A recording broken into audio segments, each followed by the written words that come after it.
noches, bienvenidos a este programa especial que preparamos en América sobre coronavirus, donde vamos a charlar acerca de los consejos que nos van a brindar nuestros profesionales que forman nuestra Junta Médica. Recordamos que el coronavirus arrancó a mediados de diciembre en China, en Wuhan, en la zona cero, donde se registraron los primeros contagios. Hasta ese momento lo veíamos como algo muy lejano, pero luego este enemigo invisible fue viajando, se fue trasladando a Europa y pegó muy fuerte en países como Italia y España, hasta que llegó a la Argentina y hace ya más de 60 días que estamos en cuarentena combatiendo con la pandemia. Con este grupo de profesionales que tenemos esta noche, vamos a charlar acerca de cómo cuidarte, cómo proteger a tu familia, cómo transitar este momento de angustia, de incertidumbre, porque no sabemos realmente qué va a pasar mañana, y qué hacer en caso de que tengas síntomas de COVID. Pero los voy a presentar a ellos porque son los protagonistas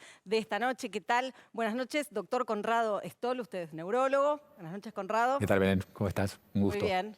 Buenas noches, Adrián Cormillot, que es médico clínico con orientación en enfermedades crónicas. ¿Lo dije bien? Espectacular. Ahí está, Complejo, pero espectacular. Bien. La doctora Helvecia Trigo, licenciada Helvecia Trigo, Exactamente. que es psicóloga clínica, y el doctor Carlos Camburián, que es pediatra. Gracias. Buenas noches y muchas gracias por estar, ya vamos a estar charlando. Pero ahora sí, vamos a hablar de lo que está ocurriendo con los laboratorios que están en una carrera contrarreloj para obtener la vacuna y para poder combatir finalmente al COVID-19. Vamos a hablar con Leandro Grimaldi, él tiene 33 años, es de Santa Fe, es médico, investigador y se recibió nada más y nada menos que en la Universidad de Harvard. Estamos en comunicación en Skype con Leandro. Leandro, bienvenido, buenas noches aquí al programa especial de América. Hola, buenas noches. ¿Cómo les va? Bueno, Leandro, vos sos un experto, estás trabajando en la vacuna. Contanos, ¿cuál es tu rol en este proyecto? Bueno, mire, yo soy parte de un comité de científicos que está básicamente trabajando en una multinacional de investigación y trabajamos en una amplia gama de patologías y nuestro objetivo principal es el de generar el descubrimiento y el desarrollo de nuevos fármacos. Y bueno, como se imaginará, hace unos 3 meses y medio, hemos puesto gran parte de nuestra energía y de nuestros recursos en diferentes programas que están relacionados al coronavirus 19. A ver, doctor, ¿cuándo podría estar la vacuna lista para combatir al COVID? Sabemos que ya hay más de 100 que están en distintas etapas de investigación. Sí, 120 al día de la fecha, la gran mayoría de estas en estadio preclínico, o sea, antes de que comenzamos testeos en humanos, y hay un grupito muy selecto, que son 8 que están ya en la fase clínica, y la verdad es que es muy difícil responder su pregunta porque sería hacer futurología. Mire, desde un punto de vista de extrapolar información y datos, lo que tenemos relacionado al desarrollo de otras vacunas y de otros fármacos, nos estamos moviendo realmente a una velocidad sin precedentes en el campo de la investigación. Así que no sería nada descabellado pensar que hacia finales de este año podamos tener uno o quizás un par de candidatos en etapas finales, ¿no? O sea, llegándose a este proceso aprobatorio. Pero bueno, la ciencia es la que dictamina, ¿no? Finalmente lo que pasará, y en esta semana, como habrán visto, han habido avances, tanto en Estados Unidos como en China, ¿no? Acá un profesional, el doctor Stoll, le quiere hacer una pregunta, doctor Grimaldi. Leandro Conrado Stoll, neurólogo. Una pregunta sobre lo que anunciabas recién. Hubo este comunicado de Moderna sobre la vacuna y la formación de anticuerpos en 8 individuos, pero también desde la ciencia se ha cuestionado eso y vos seguramente sabés la respuesta. Se cuestionó que el Instituto Nacional de Salud, el NIH, no anunciara junto con ellos, que fueran solo 8 de los 45 individuos que fueron vacunados, que no dijeran la edad, porque uno quiere saber si hicieron anticuerpos los que tenían 20 años o los que tenían 50. No dijeron la cantidad de anticuerpos que formaron. O sea, científicamente el anuncio fue muy modesto. ¿Vos podrías aclararnos algo de eso? Sí, coincido, doctor Conrado, con usted. Creo que ha sido un anuncio quizás un tanto precipitado. Mire, lo que sucedió fue lo siguiente. Para aclarar, para empezar, el estudio clínico originalmente tenía 45 pacientes, terminó teniendo 105. Se agregaron 6 grupos de 10 personas más en diferentes franjas etarias, y a esto se le hicieron las diferentes dosis, ¿no? Que son 25, 100 y 250 microgramos. como dice usted, los resultados son parciales y son preliminares. Esto es un estudio clínico de fase 1, en el cual el objetivo principal, obviamente, como siempre, es determinar el perfil de seguridad de este fármaco, y como objetivo secundario se plantearon entender un poco más el perfil inmunológico, ¿no? Y realmente el desarrollo de anticuerpos midiendo por ELISA inmunoglobulina G que tienen estos pacientes. No se sabe mucho más que eso. Fue muy criticado duramente también en la comunidad científica aquí en los Estados Unidos y en Europa, con especulaciones que tenían que ver quizás con el mercado inmobiliario, ¿no? con la atracción de más fondos, porque como usted sabe, ahora lo más importante es pasar al estudio de fase 2, que ya fue enviado al FDA y fue aprobado. Van a ser 600 pacientes, y eso nos pone un poquito más tranquilos ver esa data, pero realmente todavía no la han largado a la información completa, así que bueno, uno no puede realmente sacar demasiadas conclusiones, porque como dije anteriormente, son resultados parciales y pero muy preliminares. Doctor, usted dice que no se puede hacer futurología, pero hay mucha ansiedad respecto a esto. La gente en sus casas, los argentinos se preguntan, una vez que esté la vacuna, ¿cuándo podría llegar a la Argentina? Mire, yo creo que, y lo he dicho esto públicamente, el desafío quizás aún mayor que el científico, aunque no lo crea, va a tener que ver con la logística, con la manufactura en escala y la distribución.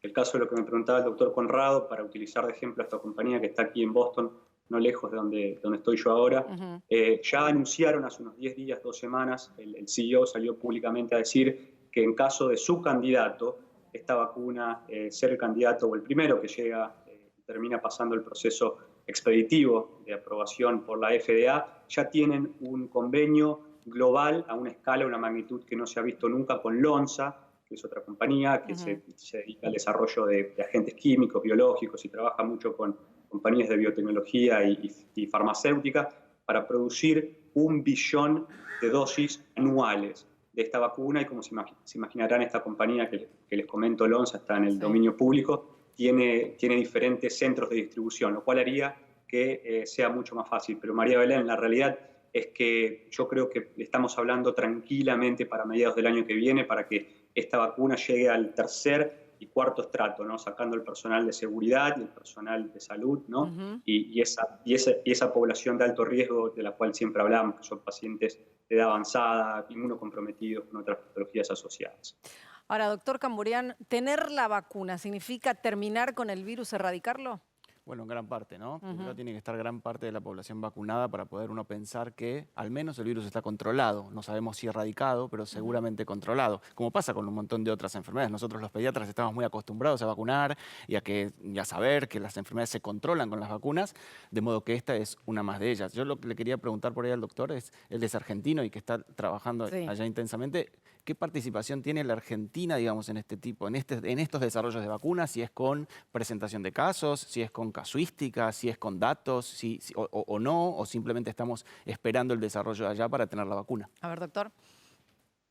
Miren, no sé para decirle a ciencia cierta si hay algún desarrollo en fase preclínica en la Argentina, al menos en la última semana, alguna institución que haya empezado a trabajar. Lo que sí, doctor, ha comenzado la Argentina, fue uno de los primeros 10 países que se sumó a un estudio clínico, un mega trial, que se llama, que es de la Organización Mundial de la Salud, y se llama Solidarity Trial.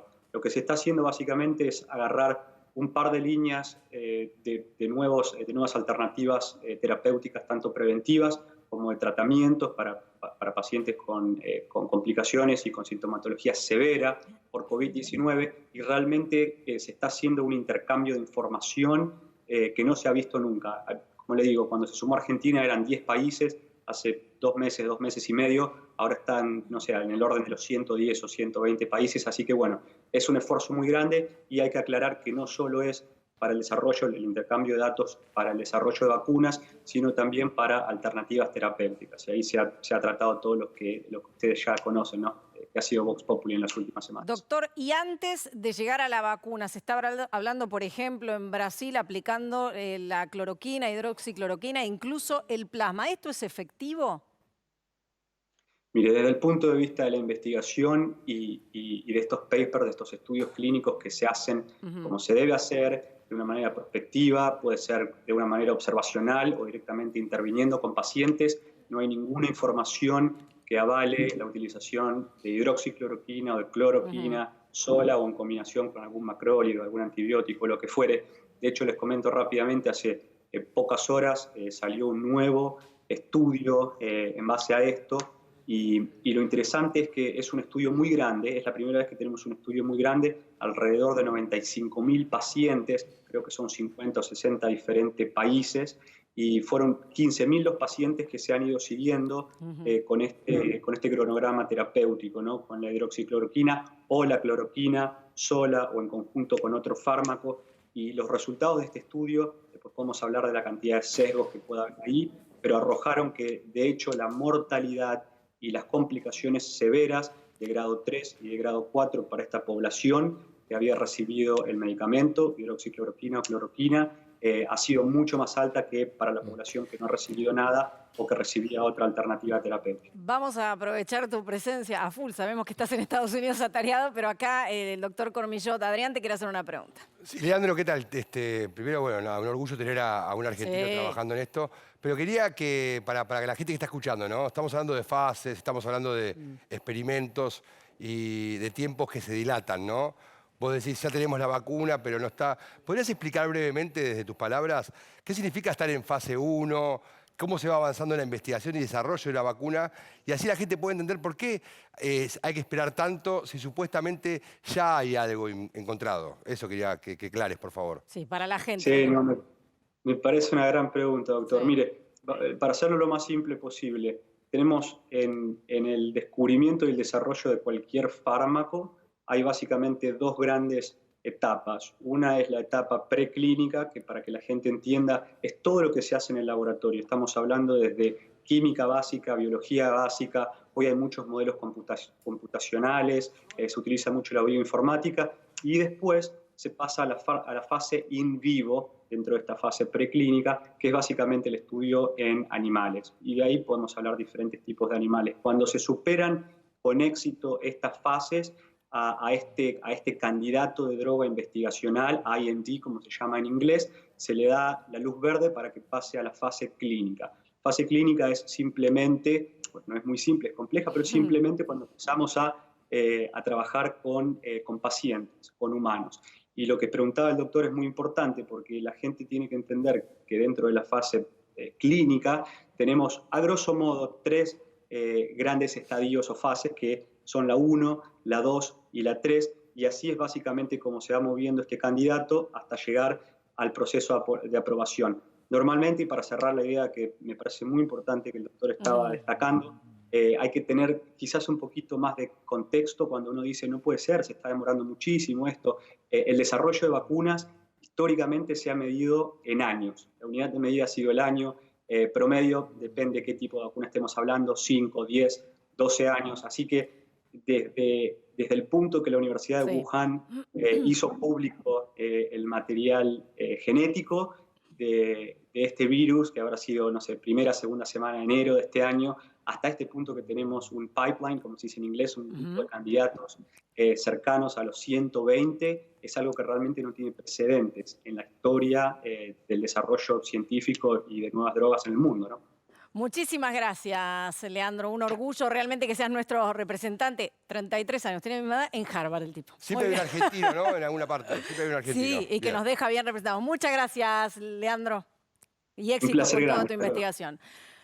Bueno, esta es la carrera entonces hacia la vacuna, que como decías, Camburián, sería en parte vencer al coronavirus, pero nuestro país hoy está dividido. Lo que ocurre en AMBA, con el 70% de los contagios, que está transitando la fase 3, que recién veníamos también mencionando, y el resto del país ya hay algunas provincias, como por ejemplo Mendoza, San Luis, La Pampa, que permiten el encuentro con familiares de hasta 10 personas. Incluso también en Misiones se están permitiendo las salidas para los mayores de 60 años, no como actividad física, sino para que puedan salir a pasear 1 hora y media. Ahora, les pregunto, y al que me quiera contestar, ¿en qué momento estamos del coronavirus? Porque hace 60 días que venimos escuchando que lo peor está por venir. ¿Estamos en la puerta de lo peor? El que quiera. Te comento porque vos dijiste una palabra. Dijiste dividido el país. Sí. Y probablemente esa pueda ser la clave para el manejo. Ajá. Porque hay un país que tiene más recursos económicos, la gente que hemos visto en la calle, paseando con los chicos, etcétera. que tienen que ser testeados, que tienen que hacer aislamiento, que están más seguros en la casa, pero tienen ciertos recursos. Y hay otra gran parte en nuestro país, Brasil también, 13 millones de personas en favelas, pero nosotros tenemos villas, asentamientos, distritos muy pobres y sabemos que ese sector vulnerable sufre más la enfermedad, una versión más grave, se contagian más. Hacinamiento, hasta 3 personas por cuarto. Entonces, hay 2 mundos distintos. Y quizás, ¿por qué ha aumentado el número? El número de testeo se ha mantenido más o menos constante. En los últimos 30 días, 2.500 por día promedio. Pero pasó de 200 a 300 y a 600 infectados, que aumentó. Cuando aumenta el testeo podés ver más gente infectada, pero sin que aumente el testeo, se encontraron más porque fueron a los lugares donde están. Claro, fueron a buscarlo. Empezaron a testear en las villas y en asentamientos, por eso se detectan más. Entonces, quizás adaptar una cuarentena estricta y con gran contención de todo tipo, de higiene, emocional, económica, para los sectores vulnerables.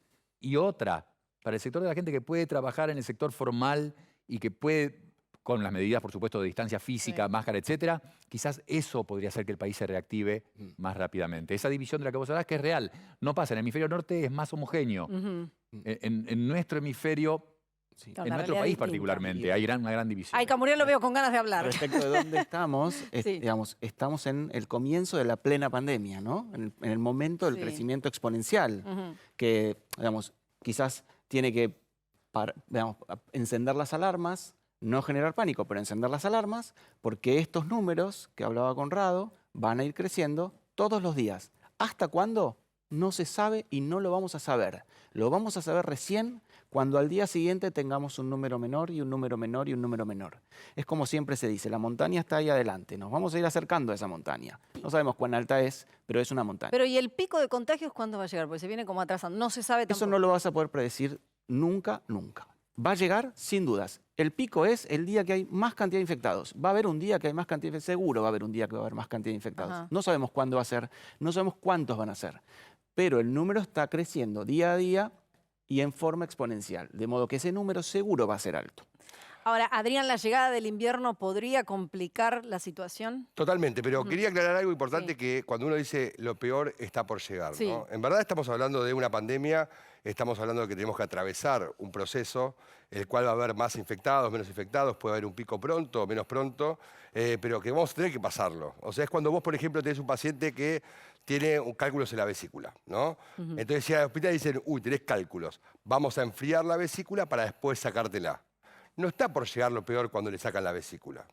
Es parte del proceso. Claro. Entonces, hablemos de pico de contagios o cuándo va a llegar el mayor momento de contagiados. Así le sacamos un poco de dramatismo porque realmente estamos en un estadio previo a lo que sería la curva, que es tanto se habla en otras partes, ¿no? O sea, Pero no ahora estamos digo, ¿no? hablando de una curva ahora, estamos antes de la curva. Pero si no somos dramáticos, Elvesia, ¿la gente no se relaja un poco más? ¿No tenemos que ser un poco dramáticos para que la gente tome conciencia? No, me parece que no, porque sería subestimar un poco al ciudadano. Y me parece que nos hemos mostrado que somos capaces de respetar las indicaciones que nos dieron. Me parece que el pueblo argentino está bastante maduro en ese sentido. Yo coincido totalmente con Adrián, en el sentido que me gusta más hablar de proceso. Bien. Creo que en toda enfermedad hay un proceso donde hay una parte más sencilla, una parte más álgida, más difícil, y después se va como suavizando la situación. Y otra cosa que me parece importante, porque el tema de la angustia de la gente con la incertidumbre, el argentino le cuesta, si bien parece ser que estamos habituados a estar todo el tiempo en incertidumbre los argentinos, la realidad es que la incertidumbre angustia mucho a la gente. Entonces, hablar de que está por venir, está por llegar, es como si uno dijera, en este momento, entonces yo diría que es mejor la idea de proceso. Esta explicación me parece excelente. Es una idea de proceso, va a haber un momento donde haya más contagiados, pero insisto en algo, que no sé qué van a pensar los doctores acá. Estar contagiado no significa morirse. Claro. Simplemente es estar contagiado y habrá que ver de qué manera, si aparecen los síntomas, está todos los equipos sanitarios para ayudar. Porque acá lo que quiero retomar es una cosa muy importante. La gente por temor al coronavirus no está consultando por cardiología, no está consultando por ginecología, no está consultando por otro tipo de temas o síntomas que presentan. ¿Por qué? Porque la Por el persona temor. tiene miedo. Claro. Yo ahora llamo, le digo a mi prepaga, ¿qué me van a hacer? Y es muy sencillo cómo funcionan. Uno llama si tiene fiebre, entonces viene la prepaga o el equipo del 107, lo ponen en un lugar cuidado, porque esto es lo que le quiero decir a la gente. Están haciendo todo para estar cuidados, que no tengan miedo. Los médicos están entrenados, los enfermeros y todo el personal. Lo ponen en un lugar cuidado, le hacen los estudios correspondientes, esperan 2 o 3 días y ahí se diagnostica si es coronavirus o alguna otra cosa. Entonces creo que tenemos que rescatar en este momento en la gente, más allá de la angustia, de la incertidumbre y de no saber, la tranquilidad que estamos trabajando con gente a conciencia y que nos están cuidando y consultar. Ahora, apenas están recién los lo decía síntomas. Albesia, ¿no? Que la gente tiene miedo de ir al médico, tiene miedo de consultar. Hay gente que tiene enfermedades preexistentes. ¿Qué tan riesgoso puede ser esto, Camuy? Es una pandemia. Claro. Esto no es que se enferma un grupo de personas. Es Claro. una pandemia. Y la pandemia genera miedo, es un drama, Ujú. se muere mucha gente en el mundo y se infectan millones de personas. No es una decisión generar miedo ni No, el miedo plantearlo está. esto como... No, es una pandemia mundial y mata gente. Pero volviendo, Hay volviendo que, un poco digamos, a en este sentido, como dice Adrián, lo que no hay que hacer es generar pánico. Ahora, si vos no tenés cierto temor a que esto te pueda suceder, sin dudas bajás tu nivel de alarma. Eso. Entonces por ahí empezás a usar el barbijo de una forma que no lo tenés que usar, capaz que salís cuando no tenés que O salir, no respetas el y distanciamiento. eso trae más riesgo. Claro, uno se empodera, ¿no? A veces las personas se sienten más poderosas a partir de los riesgos, o sea, la ventaja y la desventaja de estar en casa, ¿no? Al principio estaba buenísimo porque decíamos, no, nos va a matar algo, y ahora la gente como está haciendo muy buen efecto la cuarentena porque está logrando realmente una tasa de contagios muy baja, ese éxito que tiene la cuarentena va en contra de ella, porque dice, al final no pasa nada. No, sí está pasando. Eso es lo que dice la gente. Pero lo que Dice, decía estamos recién encerrados, pero no la pasa nada. licenciada- Ahora por ahí empiezan a tener un poco más de conciencia porque empezaron a crecer Pero los estaría bueno que contagios. esa conciencia que decís, ese valoramiento que les da, que los haga consultar, primero los haga ser un poco más, tal vez más relajados en algún punto, pero ¿para qué? Para no dejar de consultar por patologías preexistentes. Claro. Porque realmente, algo interesante, ¿no? La gente empezó a comer, al principio de la cuarentena era todo viva la pepa, ¿no? De eso vamos a vino hablar después, porque la es parte muy de la interesante. pastelería, donde Sí, todos somos pasteleros, sí. ¿no? Y ahora, ¿qué se quedó? Que está para quedarse, esta nueva normalidad, este nuevo equilibrio distinto. Es importante saber que cualquier cosa que vos hagas a favor de tu salud o en contra de tu salud puede impactarte a la hora de potencialmente recibir el virus, o sea, tener el contagio. Entonces es importante lo que hagas vos ahora, no solamente esperar la vacuna, sino ponerte en acción hoy con la alimentación y con el movimiento. Eso es lo que puede hacer uno desde su casa. Totalmente. Bueno, vamos a hablar con el segundo Skype de la noche. Ella es Carlota Rus, es infectóloga y además es miembro del comité expertos que asesoran al presidente Alberto Fernández. Buenas noches, Carlota Rus, bienvenida. Estamos hablando del temor a ir al médico porque afuera tenemos un enemigo invisible que es el COVID. ¿Cuán riesgoso puede ser dejar de atenderse enfermedades, Carlota? Bueno, puede ser bastante riesgoso. Algunos ya comentaron, pero bueno, en los adultos todos los problemas cardiovasculares, los problemas neurológicos, dejar pasar, digamos, síntomas que piensan que no son importantes y capaz que son el comienzo de otros cuadros más severos. Y en los chicos hay dos cosas importantes. Sí. Primero, también hay que consultar cuando hay algún síntoma que uno no puede controlar, siempre con su pediatra. El pediatra evaluará, ya sea por una consulta online o por una consulta en el consultorio, cuán importante es y qué es lo que tiene que hacer. Porque está habiendo casos de chicos que llegan con peritonitis ya muy avanzadas porque no consultaron cuando tenían ese pequeño dolor. Y la otra cosa muy importante que pasa es que se está dejando de vacunar a los chicos con el calendario habitual. Ya no hablemos de la gripe ni hablemos de vacunas especiales, hablemos del calendario obligatorio. Sí. No se está cumpliendo porque no llevan a vacunar justamente por temor. Y esto es algo que no se puede dejar pasar porque hay que cumplir con el calendario aún en épocas de pandemia. Entonces, eso sería lo que a mí me gustaría remarcar frente a tu pregunta. Ahora, doctora, todos estos temas, ¿ustedes se lo trasladan al presidente, estas preocupaciones que tienen como profesionales? No especialmente. Nosotros, en general, el vínculo que tenemos con el presidente siempre es a través del ministro de Salud. Ajá. Es decir, el ministro de Salud es el que nos convocó, es con el cual hacemos las reuniones por Zoom. Nosotros somos un grupo de 16, no son todos infectólogos. Y cada uno expone su punto de vista en general sobre un determinado tema que nos trae el ministro con Carla Bisotti, nos dan el material y la información y nosotros expresamos nuestras opiniones. Luego eso se eleva al presidente. A veces el presidente recibe a alguno de nosotros, como somos muchos, es por grupos, algunos van unos días, otros van otros días. Y en ese momento él hace preguntas o nosotros le decimos alguna cosa puntual. Pero siempre todo que ver con este tema, ¿no es cierto? No nos extendemos demasiado en otros temas porque, bueno, las reuniones no son tan largas. A ver, Helvecia. Sí, doctora, mucho gusto. Helvecia Trigo le habla, yo soy psicóloga clínica. Me parece sumamente interesante lo que usted acaba de decir. 2 comentarios hizo usted. El temor que tiene la gente a salir a la calle cuando tiene algún dolor o consultar con su médico, que después provoca problemas de infartos o algún otro tipo de situación más compleja. Y el tema de los niños, que no se está respetando el calendario escolar.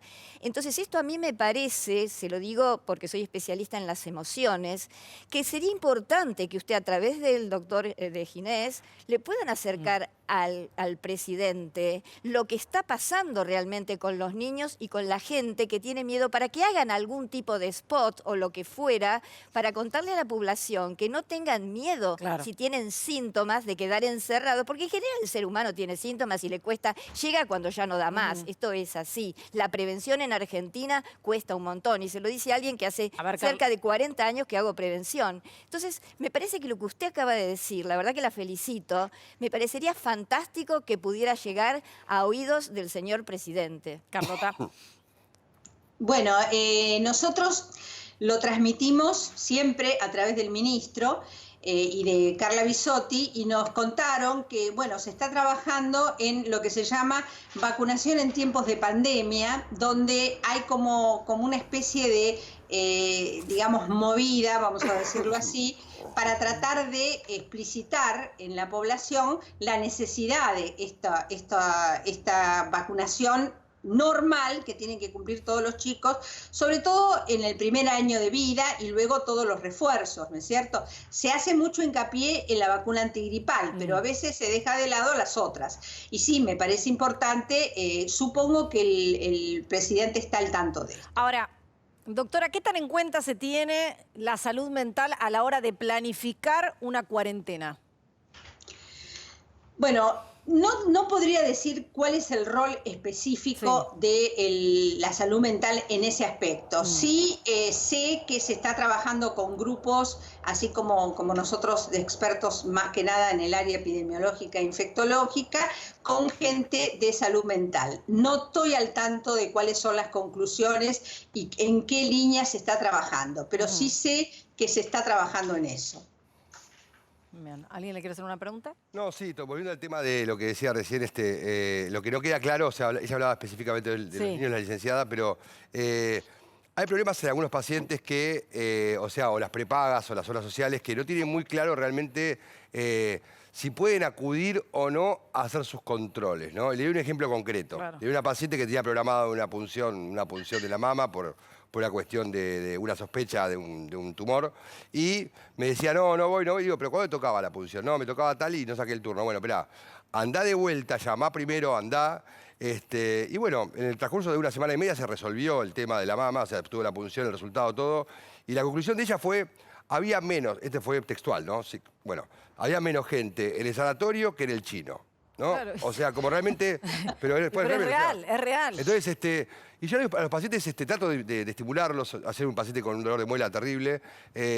Digo, no, llamá a tu prepaga obra social, vos tenés un sindicato, o sea, hay siempre un recurso donde vos tenés que llamar y preguntarle dónde está el lugar donde te atienden. No al médico en particular, porque si vos llamás al médico en particular, depende si tiene miedo esa persona o no de atender. Pero hay una estructura sanitaria que sigue funcionando y tal vez faltaría hacer énfasis en saber que uno puede seguir consultando. Desde luego, y eso es lo más importante, es decir, no dejar pasar. Y además, la urgencia, muchas veces el paciente no lo tiene claro. A lo mejor le parece que hacer una punción para descartar un problema oncológico no es una urgencia, y resulta que sí es una urgencia. ¿Por qué? Porque en base al resultado de ese estudio va a ser la conducta que se va a tomar. Entonces, como a veces no es tan fácil evaluar cuál es la urgencia, se siente mareado, le duele la cabeza, está, bueno, le duele un poco la panza, bueno, no es nada. Bueno, sí, puede ser que no sea nada, pero esa evaluación la tiene que hacer alguien que sepa, y muchas veces ese pequeño dolor termina en una peritonitis, justamente por no consultar. Por eso, Carlota, ese es un problema. Carlota, yo te decía, ¿sabes por qué? Adrián Cormillo te habla. Te decía por eso, porque estaría bueno aclarar que, por ejemplo, yo estuve yendo al Rivadavia, al Fernández, que están las unidades de fiebre, pero también están trabajando los servicios, y realmente vos hablás con los médicos y te dicen, mirá, hay cuestiones realmente... No, los médicos están, pero no van los pacientes. No hay pacientes. No hay pacientes. Lo que yo me pregunto es si pacientes. se está comunicando a la población de que realmente consulte, llame al 0800 de su tarjeta de obra social, prepago, lo que tenga su sistema de salud, o llame al hospital, porque realmente los médicos están con ganas de atender, por lo menos los que yo estoy tratando. Es cierto lo que vos decís, es probable que ese mensaje haya que reforzarlo. Uno quizás en un comienzo estuvo más abocado a tratar de que se queden y a que se cumplan las reglas de la cuarentena, y quizás no se comunicó lo suficiente como para que la comunidad entienda que tiene que seguir consultando, y eso es lo que pasa tanto en los hospitales públicos como digamos en los privados. Hay disponibilidad de atención porque la gente no va, la gente que esperaba normalmente y que había mucha gente esperando no está. Entonces, bueno, ese es un problema que hay que irlo canalizando. Quizás es cierto. Hablemos un poquito de los test. Seguramente que usted, como pertenece a este comité de expertos que asesoran al presidente Alberto Fernández, tiene información de cuántos testeos se están realizando en la Argentina, Carlota. Bueno, en este momento está subiendo el nivel de testeos. Creo que me parece que es interesante aclarar qué fue lo que pasó con los testeos. Al comienzo del problema no había suficientes test porque no había a nivel mundial. Entonces, los test que teníamos que utilizarlo en forma muy racional. Solamente se testeaban los casos sospechosos y el criterio de caso sospechoso era muy, muy limitado. A medida que fue pasando el tiempo y se fueron adquiriendo los test de distintos lugares, también se fue modificando la definición de caso sospechoso. Y hoy en día, que ya el último cambio fue el 20 de mayo, es mucho más sensible. Quiere decir que más sensible significa que hay más gente que es susceptible de ser testeada. Doctora, hay test y hay posibilidad de hacerlo. Muy bien, hay test. Cuando habla de test, hay distintos tipos de test. Hay uno que determina si estás enfermo o no, y hay otro que determina si tenés anticuerpos. Pero ¿me puede explicar, usted que es profesional, acerca de cuáles son los testeos que se hacen en la Argentina y qué determina cada uno? ¿Cómo no? El testeo más importante es el que busca la partecita del virus, es decir, uno busca el virus. Esa es la PCR.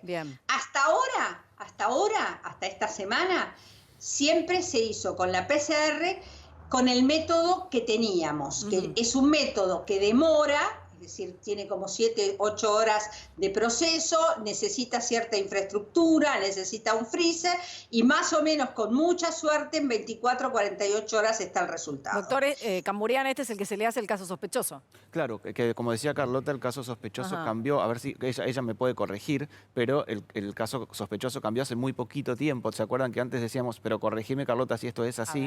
Antes decíamos que era una persona que tenía fiebre más algunos de los otros síntomas, como tos o dolor de garganta, etc. ese caso sospechoso hoy cambia quizás a que la fiebre se convierte en un síntoma más y con 2 síntomas uno ya se convierte en un caso sospechoso. ¿Esto es así, Carlota? Esto es así, sobre todo en las comunidades especiales, es decir, en las comunidades cerradas, en los barrios populares, en los geriátricos, en el personal de salud, solamente con 2 de esos síntomas es suficiente. Esos serían los primeros test. Los otros test que vos me estabas preguntando son, en este momento de la pandemia en nuestro país, solamente evalúan anticuerpos y no es esperable que nos den demasiada información ahora. Y esto es más que nada un valor epidemiológico. Quizás dentro de unos meses uno puede decir, bueno, yo quiero saber en esta población, por ejemplo, en una clínica, a ver, quiero saber quién tuvo anticuerpos de todas estas personas que están trabajando. Entonces hago ese test. Pero no es este es el momento para hacerla. El momento en este momento es para hacer las PCR. Y lo más interesante es que a partir de la semana que viene vamos a disponer de los test que se hicieron acá, los que hizo el CONICET y los que se patentaron y están avalados por el ANMAT, que tiene la enorme ventaja de necesitar menos infraestructura, es mucho más rápido y entonces eso nos va a dar una información más útil y más para tomar conductas. Pero sigue siendo PCR. Ah, esos test entonces que vienen y que se fabrican acá son PCR. Hay otros también que son de anticuerpos, pero esos todavía no se están usando. No, doctora, Belén me preguntaba, soy Conrado Stoll. Me preguntaba lo de PCR, creo que usted se refería al final, en lo que se desarrolló acá, a este test que se llama LAMP, por amplificación isotérmica, que detecta el virus, pero que es con un hisopo seco y que no necesita tantos pasos, y es el que en media hora detecta material genético y confirma la infección. No. Yo me refería al que se hizo en nuestro país, que es el COVID, es una PCR que no tiene absolutamente, nada que ver con los anticuerpos, tampoco busca antígenos, busca el genoma del virus, nada más que de otra manera. Y esto es lo que se presentó la vez pasada en conferencia de prensa con el ministro de Ciencia y Tecnología. Ese fue el test más importante que se aprobó ahora. Igual hay otro test que ya estaba presentado al ANMAT, que ese es por anticuerpos. El que usted dice de los antígenos, nosotros acá no se está trabajando habitualmente con ese test. Puede ser que alguno lo tenga, pero no es ese lo que se está haciendo normalmente en nuestro país. Una pregunta, Belén. Carlota, se me generó a mí una duda que no la pude evacuar. A ver. Respecto, que puede ser práctica también para la gente, respecto del uso de tapabocas, digamos, en los chicos. Nosotros, por lo menos los pediatras, recomendamos que se utilice en mayores de 2 años, pero sin embargo en la Ciudad de Buenos Aires se recomienda para los mayores de 6 años. Entonces, a mí se me genera esa duda y la gente también pregunta, y la verdad que muchas veces no supe qué responder, de cuál es específicamente la edad o por qué existe esta diferencia. ¿Qué es lo que usted recomienda? Bueno, es interesante la pregunta. En la página de la Sociedad de Pediatría, en donde dice para la comunidad, hay una parte que es para la comunidad, hay un documento que se preparó el Comité de Prevención de Lesiones, donde habla de todo esto que vos estás diciendo. Básicamente, debajo de los 2 años no tienen que usar barbijo. Entre los 2 y los 6 años pueden usar barbijo, pero no es absolutamente imprescindible y depende mucho de cada chico. Algunos chicos lo soportan y se lo dejan, como vos sabés, pero hay otros que no lo pueden soportar por varias razones y entonces no hay que insistir. O sea, después de los 6 años, sí. En mayores de 2 años, si se lo deja, buenísimo, y que se lo deje, y si no se lo deja hasta los 6 años, podemos ser un poquito más flexibles, digamos. Exactamente. Pero además tienen características particulares, que el otro día en un programa de radio, el papá de acá de Adrián, el doctor Cormillot, explicaba las características que tenía que tener el tipo de tela, que fuera un poquito poroso, para que el chico no se asustara en la respiración. Me pareció nos genial. cuesta a nosotros a veces ponernos el tapaboca a los chicos. Tiene que ser más cómodo, seguramente. Claro. Doctora, Exactamente, sí. entonces, para que quede claro y para que la gente lo entienda en la casa, están los test serológicos, que son los que determinan anticuerpos, si en algún momento uno cursó la enfermedad de manera asintomática, que eran los que se hacían en las estaciones, en Retiro, en Constitución. Exacto. Y está es el eso. famoso PCR, que lo venimos escuchando hace rato, que es para determinar cuándo, o sea, se le hace a un caso sospechoso, para ver si está enfermo o no está enfermo. Exacto. Claro, se busca el virus Ahí está. directamente. Muy bien. Bueno, doctora, vamos a hablar de los barrios populares, porque en la ciudad de Buenos Aires el 35% de los casos se da en los barrios populares, en los barrios más vulnerables, y en la provincia de Buenos Aires el 7% de los casos están allí también. Ahora, ¿en qué consiste este operativo detectar que se está haciendo? Bueno, primero te quiero contar que el test que yo estaba hablando se llama NeoKit. Bien. Es el test que se llama sí, el NeoKit, COVID-19 NeoKit. Ese es el que se aprobó ahora hace poquito. Perfecto. Bueno, el operativo Detectar es un operativo que se hizo entre el gobierno de la ciudad y Nación con los referentes de los lugares, de los distintos barrios populares, y el objetivo es ir a buscar a los casos sospechosos. Vamos a dar un ejemplo. Una persona que le duele un poco la cabeza, que a lo mejor le duele un poco la garganta, no se toma la fiebre, no sabe si tiene, si no tiene, en esos barrios ya es un criterio de caso sospechoso. Pero ese paciente no va a ir a consultar. Entonces, ¿qué es lo que uno hace? Uno va a buscar los casos, casa por casa. Generalmente hay como una idea de a quién ir, sobre todo los que tienen que ver con casos anteriores, a esos sobre todo, que serían los contactos estrechos, y ahí, según el criterio de si tiene o no tiene síntomas, se va y se hace el test. Ese sería básicamente el operativo Detectar. Perfecto. Hay algunas cosas que tienen que mejorarse. Por ejemplo, bueno, en la medida que se tenga el resultado más rápido, esto va a ser mejor. Otra cosa es tener lugares de aislamiento posibles. Muchas veces no se quieren ir de la casa. Entonces habrá que encontrar, que eso es lo que dijo el presidente que iba a hacer, un lugar donde puedan ir, pero que no les quede lejos del lugar de ellos. Bien. Entonces, esto es el operativo Detectar. Ahora, Conrado, yo recién arrancaba diciendo que el 35% de los casos en la ciudad están en los barrios populares versus el 7% en la provincia. ¿Es por qué? ¿Porque la ciudad va a buscar los casos?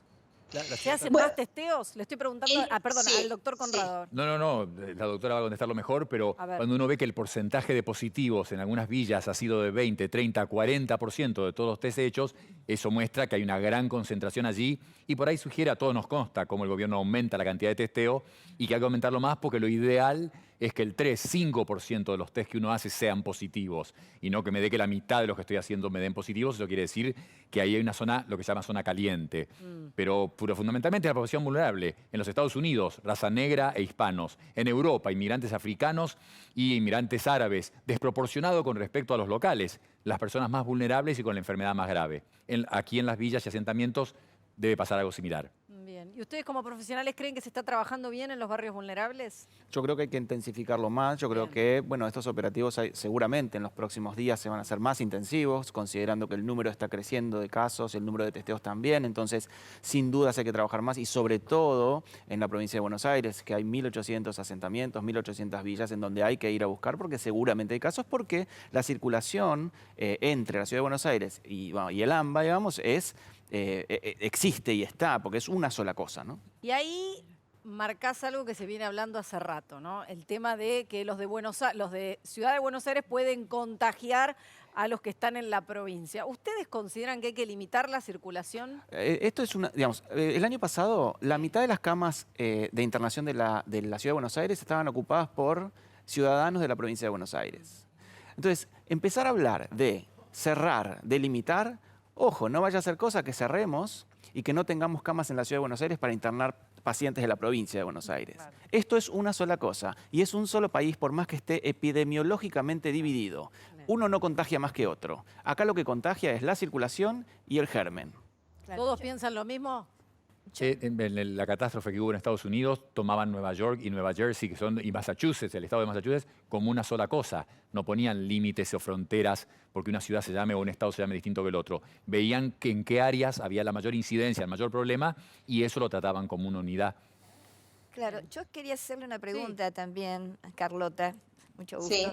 Es si uno sale a la calle protegido, yo tengo, digamos, bueno, antes de que se declarara la cuarentena, ya mis pacientes venían con barbijo, con guantes, con lentes a la consulta psicológica. Después en la cuarentena, bueno, estamos trabajando por Skype. Pero si uno realmente guarda estos recaudos de salir con los elementos para no llevarle el virus a otro, que otro me lo traiga a mí, no estaría, porque por lo menos donde yo vivo en San Miguel, la gente es sumamente cuidadosa. Niños no hay en la calle, desde ya lo digo, pero están con sus barbijos, con sus guantes, con sus lentes, guardan la distancia. ¿Esto no alcanzaría más que en seguir encerrando a la gente adentro de esto que sienten como prisión después de más de 60 días? Porque ahí aumenta la depresión, la angustia, la desesperación, y pueden pasar dos efectos que ya se los cuento. Uno, salir en estampida y no respetar nada. Lo otro es entrar en una profunda depresión y quedarse prácticamente, yo diría, una muerte psicológica en vida. Bueno, contestando la pregunta tuya, además quería comentar, para la pregunta anterior, que así como capital y provincia, este es un virus muy democrático, es decir, ataca a todos por igual. Sí. Los ricos, los pobres, los que viven en la provincia, los que viven en capital. O sea, no tiene sentido las barreras que uno pueda poner geográficas a ese nivel. Con respecto a lo otro que vos planteás, de todas las medidas de prevención, la más importante es el distanciamiento, que es la más difícil de cumplir. En una situación como nosotros teníamos al comienzo, es decir, cuando comenzó la cuarentena, el objetivo era tratar de evitar todo posible contacto entre las personas. Por eso, en todos los países del mundo, la cuarentena pareció ser la mejor opción. No solo porque evita el contacto con otras personas, sino porque de alguna manera uno no tiene, o sea, es como que el virus está ahí en algún lugar, pero no puede entrar en contacto con nosotros. Con respecto a cuánto tiempo, eso la verdad que es lo más difícil. En todos los países del mundo ha sido la etapa más complicada de tomar, porque siempre uno tiene la sensación de que si cumple con todas las reglas no debiera estar tan encerrado. Pero resulta que no todo el mundo cumple con todas las reglas. Y esto es lo más complicado de poder hacerlo para todos igual. Por eso te digo, normalmente lo que uno hace es ir pasando de fase, ir ajustando algunas cosas que no están en este momento. Por ejemplo, creo que lo mejor en AMBA es no avanzar, pero tampoco retroceder. Bien. Es decir, me parece que esto es mi opinión. Sí, de acuerdo. Y ajustar algunas cosas. ¿Cuáles serían esas cosas? Se está trabajando en eso. Ajustar el tema del transporte, que es el lugar donde más contacto hay y donde más difícil es. Trabajar mejor los barrios populares y los lugares como geriátricos, personal de la salud, otros asentamientos donde hay mucha más gente, y seguir insistiendo con todas las medidas de prevención. Si uno utiliza esos tres pilares, probablemente los casos, si bien van a aumentar, porque está previsto que aumenten porque hay más testeos, seguramente se va a mantener. Fíjense ustedes que la mortalidad se ha mantenido.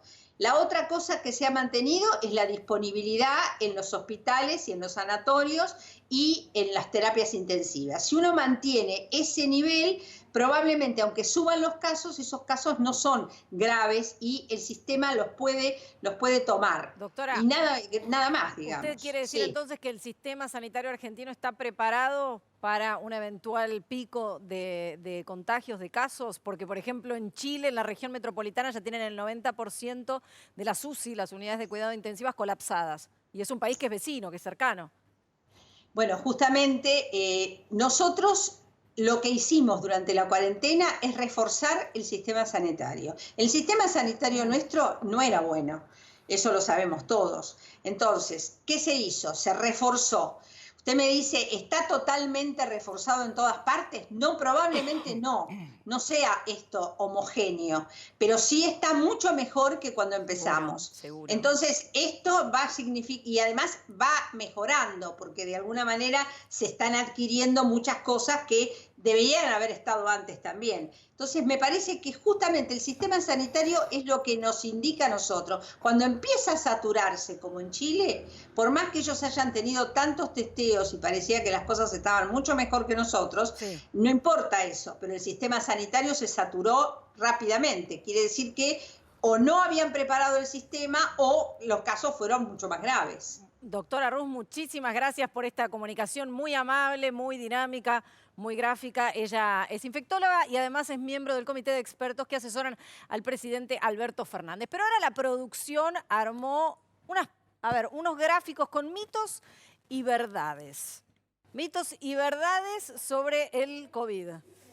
A ver, arrancamos con el virus en las superficies, porque hace unos cuantos días la Organización Mundial de la Salud, ¿qué es lo que dijo? Que no hay tanta evidencia de que se produzcan contagios con superficies. Esto es así, nos tenemos que cuidar, tenemos que agarrar el paquete, lo digo para que se entiendan, los paquetes de supermercados y tener que desinfectarlos, los zapatos, el pelo. ¿Qué hacemos? Hace un mes, en unas principales revistas científicas del mundo, salió un trabajo donde experimentalmente mostraron que en el cobre 3 horas, en el cartón 9 horas, en plástico y metal hasta 3 días. Nunca se enfatizó porque eran condiciones experimentales. ¿Qué pasa después en la humedad y temperatura real? El virus puede estar presente y estar inactivo. Entonces nunca se dijo, más que lo obvio, sacarse los zapatos, quizás limpiar la suela, tirar las bolsas desechables. Está como con una psicosis tremenda. Esto nuevo, yo no cambiaría lo que se hacía. Tener precaución, desechar las cosas que se pueden desechar, limpiar, dejar la ropa separada, la que uno ha usado si uno ha estado trabajando y fuera de la casa mucho tiempo, pero no mucho más que eso. Tendría cuidado porque las gotas pueden caer. Yo lo de la ropa no lo hago. No, pero importante, no. La saco, pero... Lo que decía el doctor, ¿no? O sea, que en su momento uno tiene que saber lo que diferenciar, ¿no? Lo que es un estudio que se hace y uno puede divulgar los datos de ese estudio, que pueden ser parciales, pueden ser estudios que no están randomizados, que no están correctamente hechos, pero los que deciden qué se va a publicar definitivamente es en el boletín oficial de la Organización Mundial de la Salud, donde se publica definitivamente cuáles son las medidas a tomar. Me pareció raro que hayan divulgado esto de que, bueno, era experimental, no eran situaciones de la vida real. Es verdad que claro, que era en el laboratorio. Pero mientras no se diga lo contrario, hay que seguir con las medidas que se divulgaron al principio. O sea, mientras no se diga lo contrario, las zonas son infecciosas. Probablemente se demuestre que no, pero por el momento sí. Y algo que se empezó a decir, Camburian, es que los chicos eran vectores. Funcionaban como vectores y que por eso había que mantenerlos aislados o separados de sus abuelos, que sí eran los pacientes de riesgo. Pero hace unos días también empezamos a ver chicos que están contagiados. ¿Los chicos se contagian o no de coronavirus? Sí, por supuesto. Desde el inicio sostuve que sí. Claro. Desde el inicio la ciencia sostuvo que sí. La característica fundamental de los chicos es que su enfermedad la atraviesan de una manera distinta a la de los adultos. Solamente en unos pocos casos que se están viendo ahora en el mundo generan una forma grave. Pero en general, en la gran mayoría, es una forma muy leve, pero se infectan y también contagian en algún grado, como cualquier enfermedad respiratoria del invierno. Nosotros los pediatras estamos muy acostumbrados a que los chicos son tosedores, los chicos son los mocosos, son chicos que todo el tiempo en la escuela, por eso las escuelas son un foco grande de infección de estas enfermedades respiratorias, porque ahí se nuclean, ahí se contagian y ahí diseminan. Entonces, definitivamente, todas las precauciones que se puedan tener con los chicos también van a estar bien. Bueno, vamos a hablar ahora con Skype con la doctora Florencia Can. Bueno, Florencia, vamos a cerrar el programa con vos. Se pasó rapidísimo. Yo pensé que teníamos 1 hora más. Bueno, ya vamos a seguir haciendo más programas de coronavirus. Bueno, a ver, la Argentina está atravesando un récord mundial en días de cuarentena. Hasta el 8 de junio vamos a estar casi en los 80 días. Ni siquiera Wuhan estuvo tanto tiempo, que era la zona cero. ¿Qué balance podés hacer hasta el momento de lo que está pasando en la Argentina? Bueno, ¿qué tal? Déjame decirte primero que es relativo lo del récord mundial de días de cuarentena, porque uno lo puede llamar de diferentes maneras, pero no hay ningún país que haya vuelto a la absoluta normalidad por ahora. Digamos, o si volvió 1 o 2 países. La mayoría todavía siguen con bastantes restricciones. Nosotros acá lo llamamos cuarentena desde el aislamiento social preventivo y obligatorio del 20 de marzo, pero ustedes fíjense que desde ese momento hasta esta parte ha sufrido muchas modificaciones y sobre todo muchas muchas variantes en cuanto a la diferente situación epidemiológica que se vive en las diferentes regiones del país. El hecho de haber tomado estas medidas en forma oportuna, allí por el 20 de marzo, permitió enlentecer el ritmo de los contagios y preparar el sistema de salud, no solo en cuanto a insumos, en cuanto a camas, en cuanto a hospitales, sino también en cuanto a recurso humano, capacitación del recurso humano, y también nos permitió prepararnos como sociedad y educarnos en cuanto a lo que son las medidas de prevención. Así que yo creo que fue una buena medida y obviamente se fueron agregando actividades a medida que la situación epidemiológica lo fue permitiendo, sabiendo por supuesto que el área metropolitana de Buenos Aires es la más comprometida por la gran densidad poblacional que tiene y con especial atención en los barrios populares, donde el distanciamiento físico es difícil y donde ahí hay que ser muy proactivos e ir activamente a buscar los casos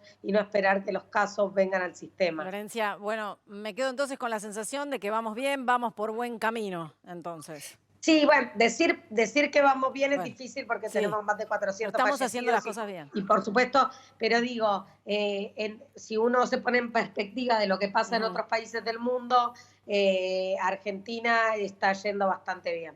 Muchísimas gracias, Florencia. Gracias.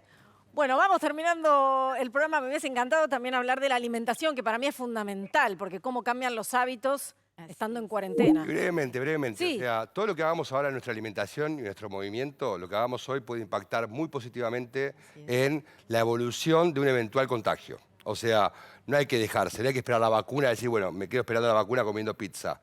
Uno realmente cambiando hábitos alimentarios ahora, mejorando su peso, mejorando el movimiento y mejorando el estado de ánimo, o sea, buscando fuentes de placer desde lo tecnológico, desde las amistades, a través de los medios de telecomunicación, tiene que procurar estar lo mejor posible ante un eventual contagio. No es estar así haciendo la plancha y esperar la vacuna. Te voy a hacer caso, entonces Adrián voy a dejar de cocinar tantos budines. Está bárbara, no, vos no podés decir nada. Bueno, muchísimas gracias, doctores, muchísimas gracias, licenciada, por habernos acompañado esta noche y habernos dado más herramientas acerca de este coronavirus que ya lleva más de 60 días en la Argentina. A ustedes les digo buenas noches y nos volvemos a encontrar en otro especial de coronavirus aquí por América. Gracias.